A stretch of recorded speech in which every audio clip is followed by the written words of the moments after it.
Democratic Senator Tammy Duckworth, an Iraq War veteran, is the co-sponsor of a bill to help streamline the process and joins me now. Senator, thank you so much. Senator, if we could zero in on the problem, why has it taken so long?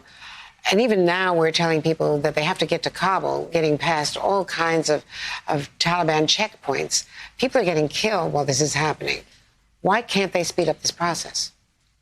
Well, we're working to speed up this process. The problem is the State Department has only authorized a certain number of visas under this program to give out. And we've had exponentially more Afghanis who worked with U.S. forces than the State Department even has visas for. And the State Department is so backed up right now, they can't even process these visas in time. They're looking at a 2 to 4 year backlog, which is why it's very important for us to get these people out. They've got bullseyes on their backs as well as on those of their family members. We need to get them immediately out of harm's way.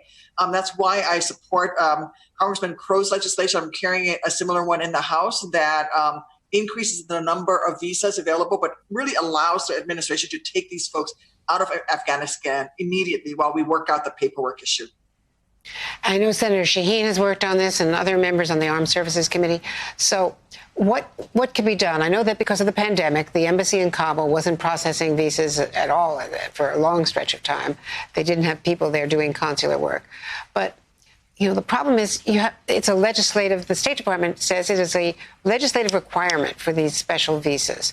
So can you change that requirement legislatively so that they can grant some kind of exempted process where they can get away to a third country or into the United States to a military base and wait out their approvals there? Yeah.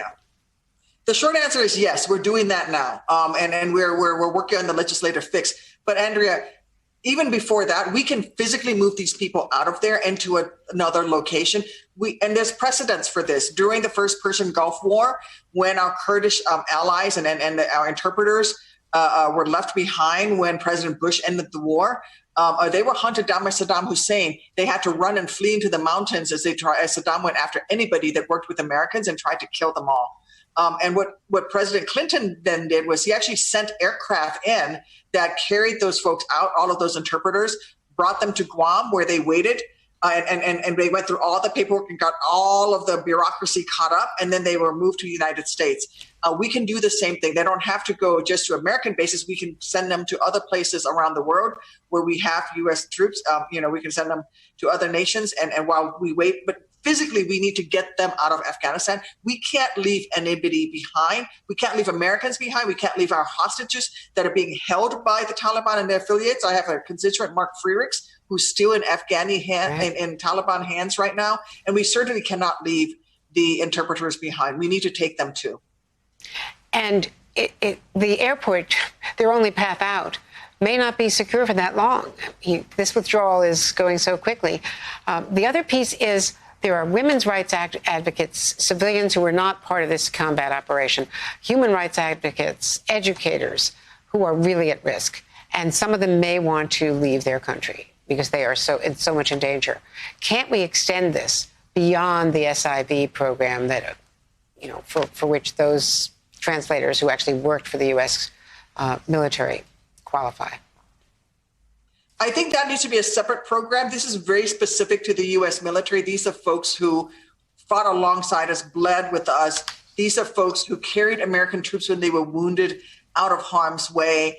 These are folks who have given more for America and in many cases bled for America even before they have become American citizens. So this is two separate things. I agree. We certainly need to look at what we can do with human rights activists and the like. But as far as the translators and those who worked with American troops, we made a promise to them specifically that we would not leave them behind. That was a promise that the United States made to them in exchange for them working with us. If we don't keep our promises, not only are we letting down people who served us, but nobody will ever work with Americans ever again. Should we go into another country and say, hey, trust us, we'll take care of you. And they'll say, well, look at what you did to the Afghanis. You dumped them and you left them behind to die.